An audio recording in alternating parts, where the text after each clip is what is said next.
Big boss season 6 ഞെട്ടിക്കുന്നൊരു promo വന്നിരിക്കുകയാണ്. Jasmine ജാഫറും ഋഷിയും തമ്മിൽ വന്നൊടക്കാണ്. ഭയങ്കരമായിട്ടുള്ള പ്രശ്നങ്ങൾ നടക്കാണ്. ജാസ്മിൻ ജാഫറുമായിട്ട് പലതവണ ഋഷി സംസാരിച്ചിട്ടുണ്ട്. ഈ ഗബ്രി ആയിട്ടുള്ള വിഷയത്തിലാണെങ്കിലും പലതവണ പോയിട്ടും അവന് നീ കാരണം ഒരു പ്രശ്നം നാളെ ഉണ്ടാവരുത് എന്നുള്ള രീതിയിലാണെങ്കിലും പലതവണ സംസാരിച്ചിട്ടുണ്ട്.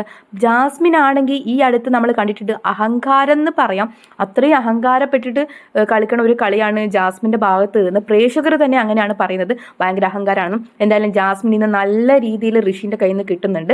കാരണം ഗബ്രി ആയിട്ട് കളിക്കണ പല കാര്യങ്ങളും ഇപ്പോൾ സോഷ്യൽ മീഡിയയിൽ എന്നല്ല, അവരുടെ വീട്ടുകാർക്ക് പോലും നാണക്കേടാക്കുന്ന തരത്തിലുള്ള കാര്യങ്ങളാണ് ജാസ്മിൻ അവിടെ ചെയ്തു കൂട്ടുന്നത്. ഇപ്പോൾ ഓരോ സെക്കൻഡിലും ആൾക്കാർ മാറ്റിവെക്കേണ്ട ഒരു അവസ്ഥയാണ്, ലൈവ് മാറ്റിവെക്കേണ്ട ഒരു അവസ്ഥയിലേക്ക് വരെ ജാസ്മിൻ ഇതിനെ കൊണ്ടെത്തിച്ചിട്ടുണ്ടായിരുന്നു. അപ്പോൾ ഇന്നത്തെ പ്രൊമോ എന്ന് പറയുന്നത് ഭയങ്കര ഇൻട്രസ്റ്റിംഗ് ആയിട്ടുള്ള പ്രൊമോ തന്നെയാണ്. ഋഷി കുറേ ദിവസങ്ങളായിട്ട്, അതായത് ഞാൻ കഴിഞ്ഞ വീഡിയോയിൽ പറഞ്ഞതുപോലെ രാത്രിയും അപ്സരനോട് പറയുന്നുണ്ടായിരുന്നു, ആദ്യം അവൾ എൻ്റെ അടുത്താണ് വന്നത്, പിന്നെ ഞാൻ മാറിപ്പോയി, എനിക്ക് താല്പര്യമില്ല ഇങ്ങനെയുള്ള കാര്യങ്ങൾക്ക് എന്ന് പറഞ്ഞ് ഋഷി ആയിട്ട് മാറി നിന്നതാണെന്നും അതിനുശേഷമാണ് ഗബ്രി ആയിട്ട് പോകുന്നതെന്നും പറയുന്നുണ്ട്. ഈ പ്രൊമോയിൽ കേൾക്കണതിൽ ഋഷി നമ്മുടെ ഗബ്രീനെ എടാ മരവാഴെ എന്ന് തന്നെ വിളിക്കുന്നുണ്ട്. എടാ മരവാഴെ, നീ അവളുടെ കൂടെ നടന്നിട്ട് അങ്ങനെ ഇതിങ്ങനെ പറഞ്ഞിട്ട് ഋഷി തോന്നുന്ന കാര്യങ്ങൾ, അതായത് എന്താണോ അവരുടെ കാര്യത്തിൽ പറയേണ്ടിയിരുന്നത് അത് തന്നെ പറയുന്നുണ്ട്. ഋഷിയുടെ കൺട്രോൾ പോയി ഋഷി കുഷനൊക്കെ എടുത്ത് എറിയുന്ന രീതിയിലേക്ക് വരുന്നുണ്ട്. ജാസ്മിൻ ആണെങ്കിൽ വിട്ടുകൊടുക്കാത്ത രീതിയിൽ എന്തൊക്കെയോ കാണിക്കുന്നുണ്ട്.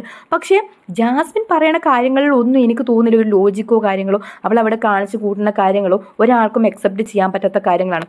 പക്ഷേ എനിക്കിപ്പം ഈ പവർ റൂമിലേക്കുള്ള കാര്യത്തിൽ പോലും ഋഷി മിണ്ടാതിരുന്നതും ഋഷിക്കറിയാം അവിടെ ഗബ്രി മാനിപ്പുലേറ്റ് ചെയ്ത് എന്തായാലും ജാസ്മിനെ അവിടേക്ക് കേട്ടുന്നു. പക്ഷെ ഇതൊന്നും മനസ്സിലാക്കാൻ ബാക്കിയുള്ള പലർക്കും കഴിഞ്ഞിട്ടില്ല. അപ്സരക്കറിയാം ഇതിനെക്കുറിച്ച്. പക്ഷേ നിഷാന എന്ന് പറയുന്നത് എനിക്ക് തോന്നുന്നു ഭയങ്കര വേസ്റ്റ് ആയിട്ടുള്ളൊരു കണ്ടസ്റ്റൻ്റാണ് അവിടെ. കാരണം നിഷാനക്കൊന്നും അവിടെ ചിന്തിക്കാനുള്ള ഒരു ബുദ്ധിയോ ഒന്നുമില്ല. അവർ വേറെ ആരും അവിടെ ചിന്തിക്കുന്നില്ല. എന്തിനാണ് ഈ ഗബ്രി ജാസ്മിനെ കൊണ്ടുവരണമെന്ന് പറയുന്നത്? ഓൾറെഡി ഓൾമോസ്റ്റ് അവർ തമ്മിലുള്ള കാര്യങ്ങളൊക്കെ ഒരു ലിമിറ്റ് കഴിഞ്ഞു പോയിരിക്കുകയാണ്. അപ്പോൾ അങ്ങനെ ഒരു സിറ്റുവേഷനിൽ തന്നെ ഇവരാരും അതിനെ എതിർത്ത് സംസാരിക്കുന്നില്ല. ഋഷിയാണ് ഞാൻ കണ്ടതിൽ വെച്ചിട്ട് ഏറ്റവും സ്ട്രോങ് ആയിട്ട് സംസാരിച്ചത് ഈ ഒരു വിഷയത്തിനെ പറ്റിയിട്ട്. അത് ഏറ്റവും അവസാനം ഋഷിയുടെ കയ്യിൽ നിന്ന് പോകുന്നൊരു സിറ്റുവേഷനിൽ വന്നപ്പോഴാണ് ഋഷി പറയുന്നുണ്ട്, നീ ഒന്നിക്കിൽ അവിടെ നിൽക്ക്, അല്ലെങ്കിൽ പുറകിലോ മുമ്പിലോ നിന്ന് സംസാരിക്കുക, അല്ലാതെ നീ അവിടെ ഇവിടെ നിന്ന് സംസാരിക്കാതെ അങ്ങനെയെന്നൊക്കെ പറഞ്ഞ് വല്ല രീതിയിൽ ജാസ്മിൻ്റെ അടുത്ത് ഷൗട്ട് ആകുന്നുണ്ട്. ഋഷിയുടെ കൺട്രോൾ പോകുന്നുണ്ട്, എല്ലാവരും പിടിച്ച് നിർത്താൻ നോക്കുന്നുണ്ട്.